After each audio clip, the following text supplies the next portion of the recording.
أجمعين أما بعد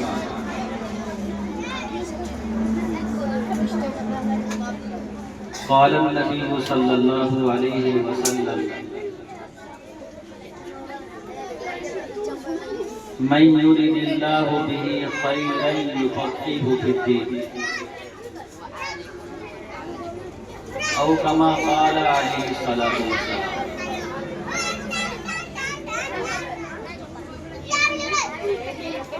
محترم دوستو اور میرے عزیز بچوں اور بچیوں،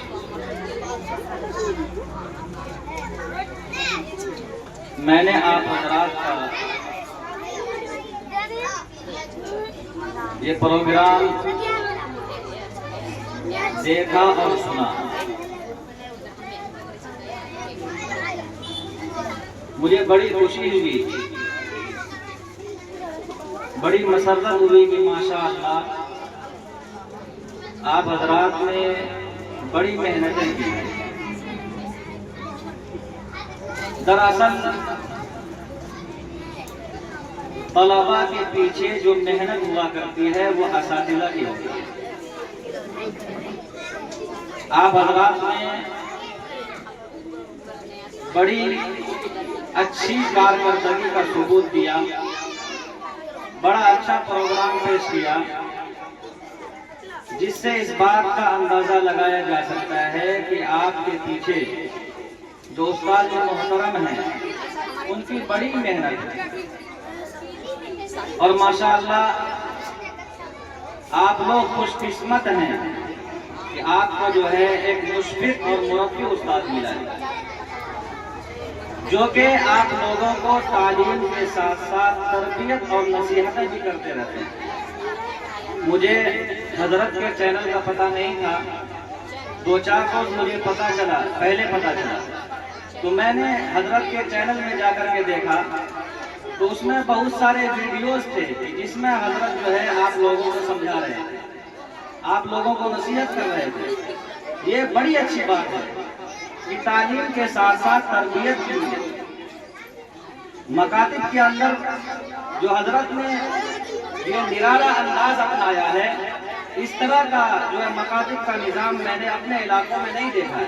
ماشاءاللہ یہ بہت اچھا نظام ہے، لوگوں کے نزدیک یہ ایسا لگتا ہے کہ یہ کیا ہے، ایک مکتب ہے۔ کیا ہے؟ آپ لوگ میرے ساتھ بولیے گا، کیا ہے؟ ایک مکتب ہے، یعنی لوگوں کی نگاہ میں یہ مکتب کا کوئی بہت بڑا مقام نہیں ہے، اسے اہمیت نہیں دیتے، حالانکہ یہ مکتب ایسی چیز ہے کہ جہاں سے آنے والی نسلوں کی ایمان کی حفاظت کی جاتی ہے۔ یہ مکتب آنے والی نسلوں کی ایمان کی حفاظت کا ذریعہ اور مرکز ہے۔ آج سے تقریباً 50 سال پہلے مفکر اسلام حضرت مولانا علی میاں ندوی نور اللہ مرکزہ، انہوں نے اپنے خطبات میں اور اپنی تحریرات میں ایک بات کہی اور ایک بات لکھی، آپ لوگ غور سے سنیے۔ تو حضرت مولانا علی میاں ندوی نور اللہ مرکزہ نے ایک بات کہی اور لکھی ہے کہ مسلمانوں، میں اپنی ان گنہگار آنکھوں سے دیکھ رہا ہوں کہ اگر مسلمانوں نے اپنے مکتب کے نظام کو نہیں سنبھالا، اپنے مکتب کے نظام کو اچھی طرح نہیں سنبھالا، مجھے اس بات کا ڈر ہے کہ کہیں آنے والی نسل، ہمارے آنے والے بچے کفر و شرک کے اندر مبتلا نہ ہوں۔ حضرت نے بہت بڑی بات کہی اور یہ حقیقت ہے، کیونکہ ہمارے مکاتب کے اندر جو علوم پڑھایا جاتا ہے، جو سبق دیا جاتا ہے، جو درس دیا جاتا ہے، وہ حقیقت میں ایمان کی مضبوطی پر اور عقائد کی مضبوطی پر درس دیا جاتا ہے۔ اس کے متعلق اللہ کے رسول صلی اللہ علیہ وسلم کی حدیث کی ہے کہ طلب العلم فریضۃ علی کل مسلم، کہ ہر مسلمان پر علم دین کا حاصل کرنا فرض ہے۔ اس علم سے یہی علم مراد ہے جو مکاتب کے اندر سکھایا جاتا ہے اور پڑھایا جاتا ہے۔ ایک مدرسہ ہے جامعہ عقل پور، اس مدرسے کے جو ناظم صاحب ابھی فی الحال ہیں، مولانا حذیفہ بستانی دامت برکاتہ العالیہ، ان کا ایک شارٹ کلپ میرے پاس تھا، اس میں حضرت فرما رہے تھے کہ یہ ہندوستان کے اندر ہمارے مکاتب کا نظام اتنا اچھا ہے کہ عرب قوم جن کی زبان میں قرآن مجید کا نزول ہوا ہے، عرب قوم جن کی زبان میں قرآن مجید کا نزول ہوا ہے، اگر وہ لوگ بھی مکتب کا نظام اچھی طرح نہ سنبھالے تو ان کے یہاں بھی قرآن کریم کو پڑھنے والا کوئی موجود نہیں ہوگا۔ یہ بات کہہ کر کے حضرت نے اپنی ایک مثال دی کہ میں مسجد حرام میں مکہ مکرمہ میں قرآن کریم کی تلاوت کر رہا تھا،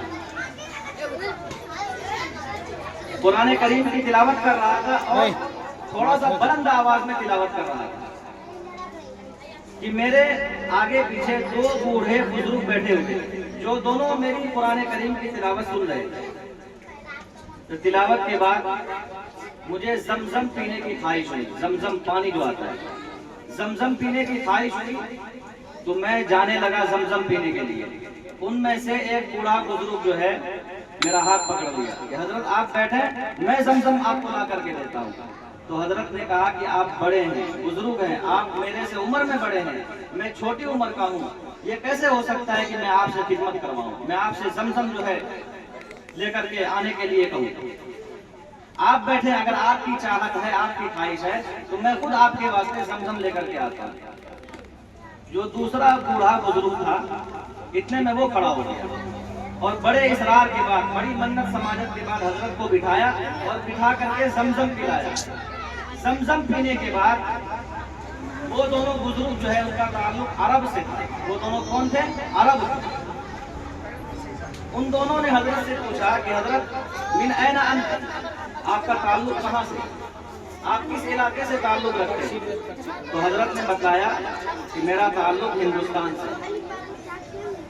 تو انہوں نے کہا، ان دونوں بوڑھے بزرگ نے کہا کیا ہندوستان کے اندر اسی طرح سارے لوگ قرآن کریم کی تلاوت کرتے ہیں جس طرح آپ تلاوت کر رہے ہیں؟ تو حضرت نے بتایا کہ ہاں، ہمارے یہاں مکاتب کا نظام ہے، ہمارے یہاں مدارس کا نظام ہے، جو بچے مدرسے میں پڑھتے ہیں وہ اس طرح قرآن مجید کی تلاوت تو کرتے ہی ہیں، البتہ جو اسکول اور کالج میں پڑھتے ہیں ان کے واسطے مکاتب کا نظام ہم لوگ سامنے عمل میں لائے ہیں، جس کی بنا پر اسکول اور کالج کے اسٹوڈنٹ کی جو ہے قرآن مجید کی تلاوت بالکل تجوید کی رعایت کے ساتھ کرتے ہیں۔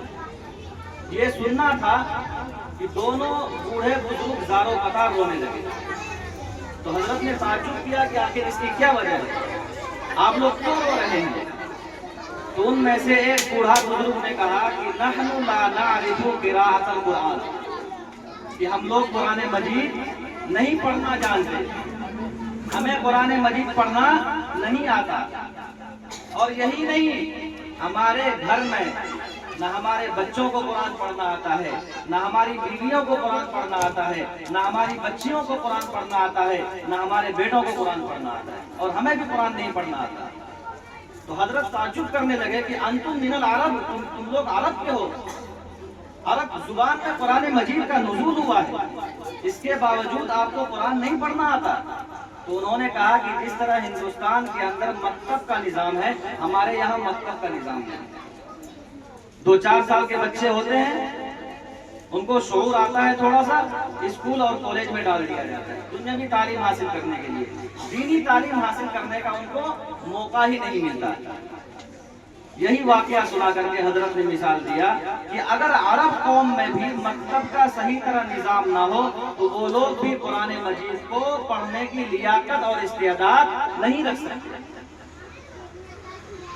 آج ہمارے یہاں ماشاءاللہ یہ مکتب کا نظام ہے، بڑا اچھا نظام ہے۔ یہ مکتب کے اندر تعلیم بھی صحیح ہونی چاہیے، اس لیے کہ جو سروے ہوا ہے رپورٹ کے مطابق یہ آیا ہے کہ مدرسے کے اندر 2% بچے جو ہے جاتے ہیں پڑھنے کے لیے۔ تو مدرسے کے بچوں کو تو مکاتب کی تعلیم کی ضرورت ہی نہیں ہے، کیونکہ مکتب میں جو پڑھایا جاتا ہے وہ ساری چیزیں مدرسے میں اس کو پڑھا دیا جاتا ہے۔ یہ جو مکتب کا نظام جو عمل میں آیا ہے یہ اسکول اور کالج کے خاص طور پر بچوں کے لیے، کیونکہ 70-75% بچے اسکولوں میں اور کالج میں تعلیم حاصل کرتے ہیں، تو ان کے لیے کوئی دینی تعلیم کا نظام نہیں ہے۔ دنیاوی تعلیم کا نظام تو ہے، دینی تعلیم کا نظام نہیں ہے۔ اس کے لیے ہمارے اکابر نے، ہمارے علماء نے یہ سختی کے ساتھ کہا ہے کہ اپنے گاؤں میں، اپنے محلے میں مکتب کا نظام ہونا چاہیے، اور ایسا نظام ہونا چاہیے کہ جس میں قرآن مجید کی تعلیم صحیح طرح ہو سکے، دین کی بنیادی ضرورتوں کو سکھایا جا سکے، پڑھایا جا سکے، تاکہ وہ اسکول اور کالج کے بچے، اسٹوڈنٹ آگے چل کر کے مستقبل میں اگر کسی طرح کی کوئی دقت اور پریشانی کا ان کو سامنا کرنا پڑ جائے تو وہ ڈٹ کر مقابلہ کر جائے۔ تو یہ مکتب کا نظام ہونا چاہیے۔ تو یہ باتیں ہوئی مکتب کے تعلق سے، اور مجھے حضرت نے کہا ہے کہ آپ کو 2-3 باتوں کی میں نصیحت کروں۔ تو میرے پیارے بچوں اور بچیوں، آپ لوگ یہاں پر تعلیم حاصل کر رہے ہیں، تو تعلیم حاصل کرنے کا مقصد کیا ہے؟ کیا مقصد ہے آپ کا؟ تعلیم حاصل کرنے میں مقصد کیا ہونا چاہیے؟ اللہ تبارک و تعالیٰ کی رضا، اللہ تعالیٰ کی خوشنودی، یعنی تعلیم میں نیت خالص ہونی چاہیے۔ نیت خالص کا کیا مطلب ہے؟ کہ ہم اللہ کی رضا کے واسطے پڑھ رہے ہیں، اللہ کے مقصد کو پھیلانے کے لیے پڑھ رہے ہیں۔ اس تعلیم کے ذریعے ہمیں جو معلوم ہوگا، ہمیں جو علم ہوگا کہ اللہ تبارک و تعالیٰ نے کن کاموں کے کرنے کا حکم دیا ہے، ان کاموں کو کرنا ہے، اور کن کاموں سے بچنے کا حکم دیا ہے، ان کاموں سے بچنا ہے۔ تو ارادہ صحیح ہونا چاہیے، نیت خالص ہونی چاہیے۔ بغداد میں ایک مدرسہ تھا، بہت بڑا مدرسہ تھا۔ اس مدرسے کو دینی مرکز کہا جاتا تھا، اور دور دراز علاقوں سے بچے اس مدرسے میں تعلیم حاصل کرنے کے لیے آتے تھے۔ تو غالباً اس مدرسے کی جو بنیاد ڈالی تھی، جس نے مدرسے کو بنوایا تھا، وہ بادشاہ وقت تھا، غالباً اس کا نام نظام الملک طوسی تھا۔